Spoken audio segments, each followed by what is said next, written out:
After repeatedly touting Joe Biden's fitness to serve before his dramatic exit, Kamala Harris now dodging questions over the president's fitness during her interview right here on Fox. Watch. When did you first notice that President Biden's mental faculties appeared diminished? Joe Biden, I have watched from the Oval Office to the Situation Room, and he has the judgment and the experience to do exactly what he has done in making very important decisions on behalf of the American people. There were no concerns raised? Brett, Joe Biden is not on the ballot.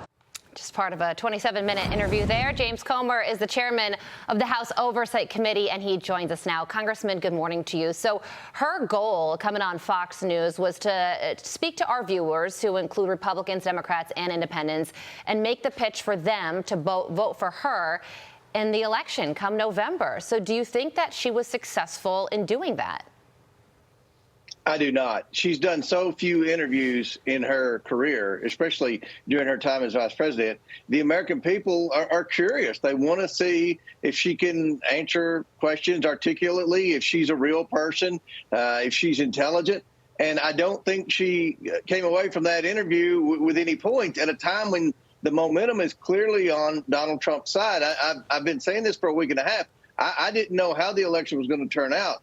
But now all the momentum in the world is on Trump's side. Most voters make a decision in the last 3 weeks. So Donald Trump's peaking at the right time, and Kamala Harris is tanking at the worst possible time for her. And that interview, unfortunately for her, didn't do anything to stop the bleeding. Yeah, to follow up on what you just said, you told another news outlet you think Trump's going to sweep every single swing state. So we will see about that. One person who disagrees with you on that probably is one Hillary Rodham Clinton. Here's what she said about the interview with Bret last night. Watch.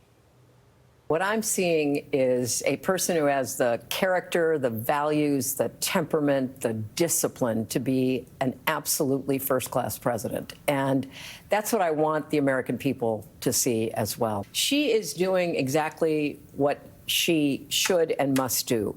She is staying focused on the North Star, winning this election, and literally saving our country. Look, I think Democrats and Republicans can all agree we did not get specifics from Kamala last night, nor do we ever get them. But to what Hillary said there, did you see what she saw, namely character, values, temperament, discipline, and focus in Bret's interview last night? No, all I saw was a weak presidential candidate that, in my opinion, never would have emerged victorious out of a fair Democratic primary. The Democrats want to talk about a threat to democracy, blocking people like Gavin Newsom and Gretchen Whitmer from running in a primary and just self-anointing Kamala Harris. That's not the Democratic process. And with respect to Hillary Clinton, let's be honest, Hillary Clinton is patient zero of Trump derangement syndrome. She was the first known case back in 2016. And here we are today. She's showing no signs of recovery. Yeah, and you said something interesting, that momentum is on Trump's side right now. Over the summer, the momentum was in Kamala Harris's court, clearly. And you're right. It does feel like there has been a shift, and polling shows that. Why do you think that's happening right now? And do you think that it will last for the remaining 19 days until the election? You know, the election's always about the economy. And this year, it's a different kind of economy type issue. It's about inflation. Most Americans haven't lived through inflation, and they're starting to realize that Kamala Harris and Joe Biden, they've been in charge for the last 3.5 years. And look what's happened over the last 3.5 years. The Democrats in Congress, being led by Joe Biden and Kamala Harris, have gone on a spending spree. That spending spree has created massive inflation. That's why when every American goes to the grocery store, it costs more than it did the week before when they went to the grocery store.